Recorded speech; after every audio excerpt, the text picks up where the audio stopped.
मित्रों नमस्कार, मैं हूं प्रदीप कुमार। आप देख रहे हैं पॉलिटिकल आइडिया। पॉलिटिकल आइडिया के आज के इस अंक में बात करेंगे हम असम की। और असम की जब बात करेंगे मित्रों तो बात केवल दो दलों की होगी, कांग्रेस और भारतीय जनता पार्टी की। इसलिए होगी मित्रों कि केवल यहां पर जो मुख्य मुकाबला है वो सीधा मुकाबला है भाजपा और कांग्रेस के बीच। हाँ, ये बात सही है कि इन दोनों बड़ी पार्टियों ने अपने साथ कुछ लोकल स्थानीय राजनीतिक दलों को भी जोड़कर रखा है, जिससे कि वो अपना एक आधार को विस्तार दे सके। लेकिन मुख्य भूमिका आप कहेंगे तो असम में केवल और केवल भारतीय जनता पार्टी और कांग्रेस पार्टी की है। इसका मतलब यह नहीं है कि अन्य दल, जितने भी दल हैं, इनकी कोई भूमिका नहीं है। इनकी भूमिका, बड़ी भूमिका है मित्रों, चुनाव जिताने और हराने में। किंग मेकर, किंग तो बीजेपी और कांग्रेस का ही बनेगा, लेकिन किंग मेकर ये छोटे छोटे राजनीतिक दल है। चाहे वो एआईयूडीएफ हो, चाहे वो असम गण परिषद हो, चाहे वो राय जोड़ दल हो, चाहे वो एजेपी हो, असम जातीय पार्टी हो, चाहे वो बीपीएफ हो, इन सभी की बड़ी भूमिका होने वाली है मित्रों असम की राजनीति में, असम के इस विधानसभा चुनाव में। और कोई भी चुनाव, किसी भी चुनाव में 3-4 फैक्टर प्रमुख होते हैं मित्रों। उसमें पहला फैक्टर होता है एंटी इनकम्बेंसी, दूसरा फैक्टर होता है उन जो सत्ताधारी दल और जो दल सत्ता को चुनौती दे रहा है, प्रमुख विपक्षी दल, उसकी नीति, उसका नियत और उसका नेतृत्व। ये 4 फैक्टर होते हैं मित्रों। तो अगर हम बारी बारी से इन चारों फैक्टर पर असम के विधानसभा चुनाव का मूल्यांकन करने का प्रयास करें तो मित्रों सबसे पहले नंबर पर आता है एंटी इनकम्बेंसी। एंटी इनकम्बेंसी 10 वर्षों का है भारतीय जनता पार्टी के खिलाफ। किसी भी चुनाव में, चुनाव चाहे विधानसभा का हो, चाहे लोकसभा का हो, चाहे वो स्थानीय निकाय का ही चुनाव क्यों ना हो, भारत की राजनीति में मित्रों जो एंटी इनकम्बेंसी होता है, मतलब जो विगत 5 वर्षों से सत्ता में है दल या व्यक्ति, उसके खिलाफ लोगों की नाराजगी को हम बोलते हैं एंटी इनकम्बेंसी। मतलब इनकम्बेंट जो विधायक, सांसद या फिर स्थानीय निकाय के जनप्रतिनिधि है, उनके खिलाफ नाराजगी लोगों की। ठीक है, और हर चुनाव में होता है, कम या ज्यादा होता है। ठीक है, तो बीजेपी के खिलाफ भी है। 10 वर्षों का बीजेपी की सरकार है असम में। 5 साल पहले सर्बानंद सोनोवाल रहे, फिर उसके बाद से हेमंत बिस्वा शर्मा है। तो इस 10 सालों के एंटी इनकम्बेंसी को कांग्रेस पार्टी क्यों चुनौती नहीं दे पाई?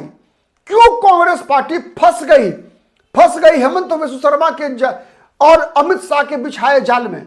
मित्रों इस बात को देखेंगे तो उसमें कहीं ना कहीं गलती हुई है, कांग्रेस पार्टी से गलती हुई है। ओवर कॉन्फिडेंस जो गौरव गोगोई का था, उसके चक्कर में कांग्रेस फंसी है। और उसका कारण क्या है? उसका कारण है सबसे पहला गौरव गोगोई का ओवर कॉन्फिडेंस। गौरव गोगोई जब पिछले वर्ष असम में कांग्रेस पार्टी ने अपना मुख्यमंत्री का चेहरा बनाया गौरव गोगोई को, जब राहुल गांधी ने गौरव गोगोई को असम की जिम्मेवारी सौंपी, मित्रों आपको पता है कि लोकसभा में कांग्रेस पार्टी के संसदीय दल के कांग्रेस पार्टी के का जो संसदीय दल है लोकसभा में, उसके उपनेता है गौरव गोगोई। राहुल गांधी विपक्ष के नेता है और विपक्ष के उपनेता कौन है? गौरव गोगोई। इतनी महत्वपूर्ण भूमिका छोड़कर जब गौरव गोगोई को असम में कांग्रेस पार्टी ने, राहुल गांधी ने कांग्रेस का चेहरा बनाया, तो आप समझ सकते हैं कि राहुल गांधी के लिए असम कितना महत्वपूर्ण होगा। गौरव गोगोई के आते ही भारतीय जनता पार्टी के खिलाफ जो 10 साल का एंटी इनकम्बेंसी था ना, उसका प्रभाव घट गया। क्यों घट गया? उसके कई कारण हैं मित्रों। पहला कारण, गौरव गोगोई के पिता 15 वर्षों तक असम के मुख्यमंत्री थे, पहला कारण। दूसरा कारण, गौरव गोगोई उनके पुत्र होने के कारण तरुण गोगोई के कार्यकाल की यादें गौरव गोगोई के साथे चस्पा हो गई। और तीसरा फैक्टर, जब किसी भी नेता का पिता 15 वर्षों तक मुख्यमंत्री होता है मित्रों, तो उसकी तुलना राजकुमार, युवराज जैसे शब्दों से भारतीय जनता पार्टी करती है। और जब भारतीय जनता पार्टी एक साथ राहुल गांधी और प्रियंका गांधी, चूंकि प्रियंका गांधी कांग्रेस पार्टी की स्क्रीनिंग कमेटी की असम में चेयरमैन बनाई गई राहुल गांधी के द्वारा। अब आप अनुमान लगा लीजिए कि वहां पर असम चुनाव में कौन कौन बन गए, आ गए। असम का चुनाव हो गया गौरव गोगोई, वर्सेस हेमंत विश्व शर्मा। और जब गौरव गोगोई को राहुल गांधी ने प्रतिष्ठा का सवाल बनाया, प्रियंका गांधी को लेकर आए स्टैंडिंग कमेटी का चेयरमैन, और गौरव गोगोई के लिए राहुल गांधी खुलकर मैदान में है, तो मोदी फैक्टर कैसे काम नहीं करेगा? स्वाभाविक है। तो मोदी और हेमंत विश्व शर्मा बनाम ये लड़ाई हो गई गौरव गोगोई, राहुल गांधी, प्रियंका गांधी। मतलब एक तरफ तरुण गोगोई से टकराने वाला हेमंत विश्व शर्मा, गांधी परिवार से टकराने वाला नरेंद्र मोदी, और सामने कौन? गौरव गोगोई, राहुल गांधी, प्रियंका गांधी। स्वाभाविक है कि इस लोकतंत्र में जब ऐसी कभी परिस्थिति बनी है तो अधिकतर बार हमारे समाज के अंदर, हमारे राज्य के अंदर सामंतवादी सोच है भारत की राजनीति में, लेकिन कभी न कभी मित्रों प्राय ऐसा होता देखा होगा आपने कि गुदरी के लालों को से लोग, पब्लिक जल्दी कनेक्ट होते हैं। जब कोई सामने राजकुमार होता है तो फिर जीत आम आदमी की होती है। तो इसीलिए मैंने कहा कि गौरव गोगोई के आते ही, गौरव गोगोई से ज्यादा बेहतर अगर कांग्रेस पार्टी किसी ऐसे परिवार के व्यक्ति को मुख्यमंत्री का चेहरा बनाई होती जो आम व्यक्ति होता, न देवव्रत सैकिया, हितेश्वर सैकिया के पुत्र, और न गौरव गोगोई, इसके अलावे तीसरा कोई भी चेहरा होता किसी मुख्यमंत्री, पूर्व मुख्यमंत्री का बाल बेटा बेटी के अलावे, तो शायद हेमंत विश्व शर्मा को कांग्रेस ज्यादा बेहतर चुनौती देने में सक्षम हो पाती। आप क्या कहते हैं कमेंट करके बताइएगा मित्रों। दूसरा गौरव गोगोई ने जब मुख्य यहां चेहरा बनने के बाद गौरव गोगोई ने सीधा हमला हेमंत विश्व शर्मा पर किया, और इसी मौके की तलाश में तो हेमंत विश्व शर्मा भी थे। लगा लपेटने गौरव गोगोई को, गौरव गोगोई की पत्नी, गौरव गोगोई के पिता के साथ लपेटना शुरू हुआ, और उस लपेटाई में Pakistan connection, Christian connection, British connection, सब कनेक्शन, अब्दुल बासित जो पाकिस्तान के हाई कमिश्नर है उसका कनेक्शन, ये सब कनेक्शन चुनावी मुद्दे बन गए। ये सब कनेक्शन चुनावी मुद्दा बन गया।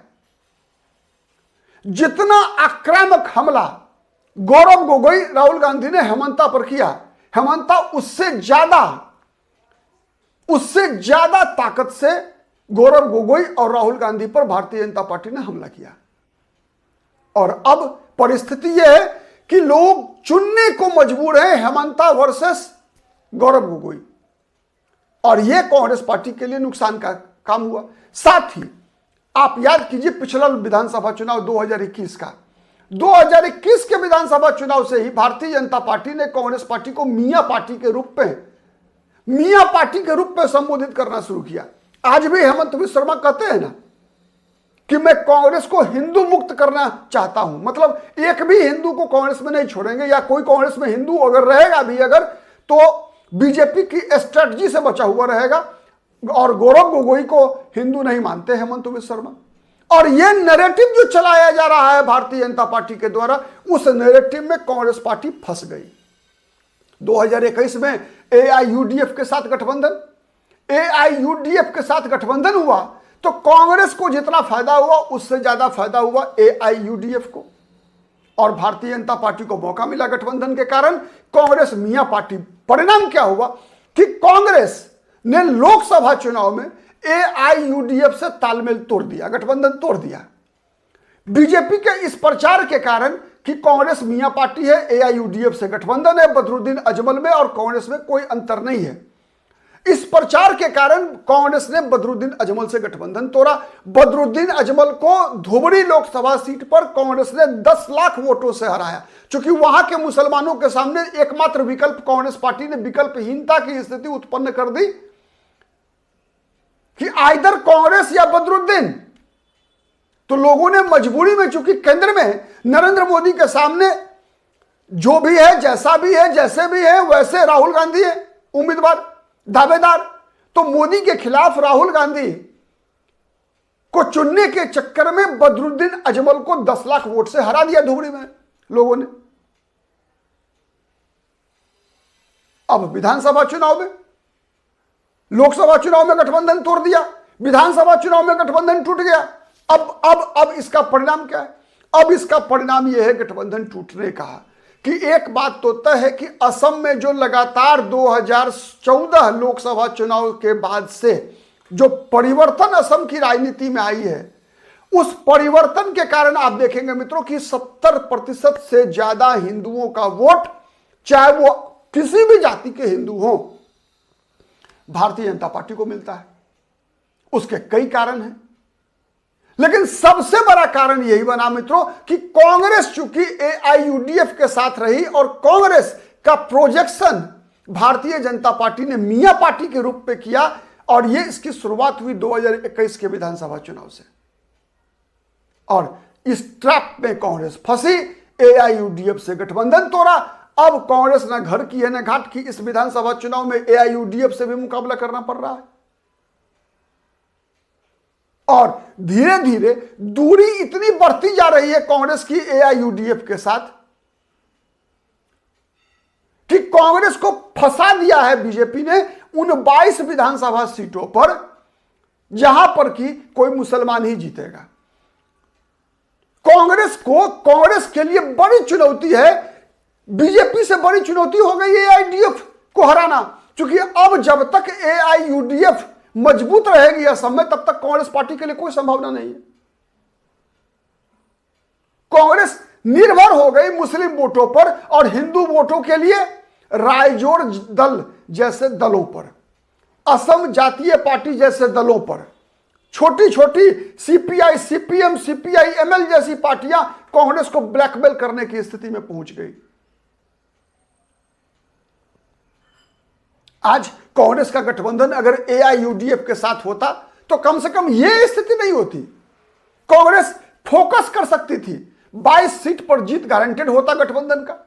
उसके बाद कांग्रेस जो शेष 104 सीटें हैं उन सीटों पर कांग्रेस फोकस कर पाती, लेकिन आज कांग्रेस को सर्वाधिक संभावना दिख रही है कहां, तो वो 22 सीटों पर। बीजेपी से लड़ना मुश्किल दिख रहा है कांग्रेस को, एआईयूडीएफ से लड़ना आसान दिख रहा है। तो कांग्रेस का फोकस कहां है?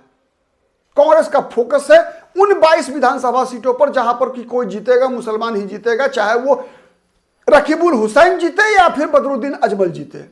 मतलब उदाहरण के लिए बता रहा हूं मैं धुबरी का। तो ऐसे ही 22 विधानसभा सीटें जहां पर कि कोई भी जीतेगा, बीजेपी तो जीतेगी नहीं। आपने देखा कि उन सब विधानसभा सीटों को बीजेपी ने दे दिया असम गण परिषद को। बीजेपी ने खुद नहीं लड़ा, एक भी सीट दे दिया असम गण परिषद को। असम गण परिषद ने 26 में 13 टिकट दे दिया मुसलमानों को, क्योंकि बीजेपी वहां जीतने के लिए लड़ी नहीं रही है, केवल वहां पर चुनावी उपस्थिति दर्ज कराने के लिए बीजेपी असम गण परिषद को लड़वा रही है। ठीक है, अब उम्मीदवार के नाम पर जो 500 वोट भी कटेगा, अब किसका कटेगा अलग अलग विधानसभा सीटों पर देखने की बात है। और अगर कहीं कहीं मान लीजिए कहीं 30% ही हिंदू हैं, 25% ही हिंदू है, अगर कहीं मल्टी कॉर्नर कंटेस्ट हो गया और एक आध सीट निकल गई असम गण परिषद की, तो दैट इज ए लॉटरी। तो ये जो जाल बिछाया हुआ था। उसके अलावा देखिए CAA और एनआरसी का जब मुद्दा आया था मित्रों, तो असम में एक चेहरा जो सबसे बड़ा चेहरा बनकर उभर कर आया, अखिल गोगोई। अखिल गोगोई ने जो नैरेटिव चलाया कि CAA लागू होने के बाद बांग्लादेश से आने वाले हिंदुओं को, सिखों को, ईसाइयों को भारत में नागरिकता मिलेगी और सबको असम में बसाया जाएगा, तो असम के लोगों को अखिल गोगोई ने डराया। अखिल गोगोई को बड़ी सफलता मिली, अखिल गोगोई बड़े नेता बनकर उभरे, खुद अपनी विधानसभा सीट जीत गए। इस बार क्या हुआ, अखिल गोगोई का इतना बड़ा कद बन गया, चूंकि कांग्रेस के पास सीटें पर्याप्त हैं, कांग्रेस के पास एआईयूडीएफ नहीं है, कांग्रेस को बीपीएफ जो पिछली बार कांग्रेस के साथ चुनाव लड़ी थी इस बार छोड़कर जा चुकी है, बीजेपी के साथ है। तो कांग्रेस की मजबूरी थी रायजोड़ दल के साथ गठबंधन कर लेना। रायजोड़ दल की शर्तों पर गठबंधन हुआ है। अब इस CAA और एनआरसी के फेर में भी देखिए मित्रों, भारतीय जनता पार्टी तो लगातार ये समझाने का प्रयास लोगों को कर रही है कि आपके लिए बांग्लादेश का हिंदू खतरा नहीं है। आपके लिए खतरा कौन है? अभी बांग्लादेश की घटना पश्चिम बंगाल की घटना इस बात की गवाही दे रही है, बीजेपी उदाहरण सहित दिखा रही है कि खतरा कौन है आपके लिए, असम के हिंदुओं के लिए। चाहे वो असम के ट्राइबल हो, चाहे वो असम के नॉन ट्राइबल हो, चाहे वो असम के राजभर समुदाय के लोग हो, चाहे वो असम के फॉरवर्ड समुदाय के लोग हो, जनरल कैटेगरी के लोग हो, सबके लिए खतरा कौन है? खतरा तो कॉमन है। वही खतरा जो बांग्लादेश में हुआ, वही खतरा जो पश्चिम बंगाल के मुर्शिदाबाद में हुआ, तो सबको दिख रहा है। तो अब इस परिस्थिति में रायजोर दल के साथ गठबंधन करना, रायजोर दल को बड़ी संख्या में सीटें देना, 12-13 सीटें दी गई है, ठीक है। तो ये इसका मतलब क्या है? इसका मतलब यह है कि कांग्रेस एनआरसी का विरोध करती है। इसलिए विरोध करती है क्योंकि उसको अवैध घुसपैठियों को बसाना है। वो नहीं चाहती कि अवैध घुसपैठिया यहां जाए, और वो नहीं चाहती कि जो हिंदू प्रताड़ित हैं बांग्लादेश में उनको यहां रहने की जगह मिले। और जो मियां पार्टी का, बीजेपी का नैरेटिव है, क्लिक कर गया, हिट कर रहा है। गौरव गोगोई के आने से वो जबरदस्त हिट करता है। उनकी पत्नी एलिजाबेथ, अब्दुल बासित का कनेक्शन, ये सब ऐसे फैक्टर हैं मित्रों, सब जिसका कि एकमात्र असर ये हुआ मित्रों कि एक तरफ गौरव गोगोई और हेमंत बिस्वा शर्मा, मतलब एक आम जनता का नेता, दूसरा राज परिवार का नेता। आम और खास, आम हो गए मोदी और हेमंत बिस्वा शर्मा की जोड़ी, आम लोगों की जोड़ी हो गई, खास लोगों की जोड़ी हो गई गौरव गोगोई, हेमंत बिस्वा शर्मा, गौरव गोगोई, राहुल गांधी, प्रियंका गांधी, ये सब खास में हो गए। तो आम और खास की लड़ाई हो गई। उसके अलावा लड़ाई हो गई मियां और हिंदुओं की लड़ाई हो गई। असमिया मुस्लिम को बीजेपी ने अलग कैटेगरी में बना दिया, एक अलग कैटेगरी।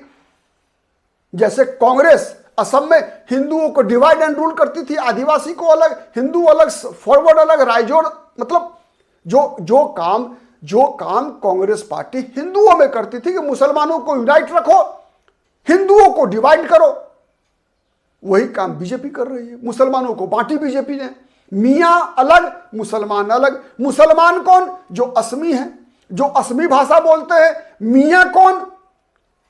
जो बंगाली हैं। तो मतलब बंगाली अनवांटेड है, बांग्लादेश से आया हुआ बंगाली मुसलमान अनवांटेड असम के लिए। और जो असमी मुसलमान हैं वो मोस्ट वेलकम दे, मतलब असमी मुसलमान को बीजेपी कहती है कि नहीं, हम तो आपका हित चाहते हैं, इसीलिए बंगाली मियां को भगाना चाहते हैं। और कुछ हद तक, कहीं कहीं कुछ हद तक इसका लाभ बीजेपी को मिलता हुआ दिखा है। जहां जहां असमी मुसलमान और बंगाली मियां दो उम्मीदवार हैं, उसके आधार पर, उम्मीदवार के आधार पर भी वोट बंटता हुआ दिखेगा असम में। तो ये जो बीजेपी का गेम है, इस गेम में भी फंसे गौरव गोगोई, राहुल गांधी, प्रियंका गांधी। मित्रों, किसी भी राज्य का चुनाव मोटे तौर पर, जैसा मैंने बताया था, एक फैक्टर होता है एंटी इनकम्बेंसी, दूसरा होता है नीति, नियत और नेतृत्व। नीति, नियत और नेतृत्व। और इसी तीनों फ्रंट पर और एंटी इनकम्बेंसी को न्यूट्रलाइज बीजेपी ने किया। इसलिए कि अगर हेमंत के सामने कोई आम आदमी होता, कांग्रेस का खास नहीं होता, तो यह मुकाबला ज्यादा मजेदार होता। आप क्या सोचते हैं? कमेंट करके बताइएगा कि क्या नीति, नियत और नेतृत्व के मोर्चे पर कौन पार्टी ज्यादा विश्वसनीय दिखती है और इसका कितना प्रभाव है असम के इस चुनाव पर? कमेंट करके जरूर बताइएगा मित्रों। और हमारा वीडियो पसंद आता है तो प्लीज लाइक कीजिए, कमेंट शेयर कीजिए, जिससे कि अधिक से अधिक लोगों तक हमारी बातें पहुंच सके। और अब तक यदि पॉलिटिकल आइडिया को सब्सक्राइब नहीं किया है तो प्लीज सब्सक्राइब। नमस्कार, फिर मुलाकात होगी किसी अन्य मुद्दे पर।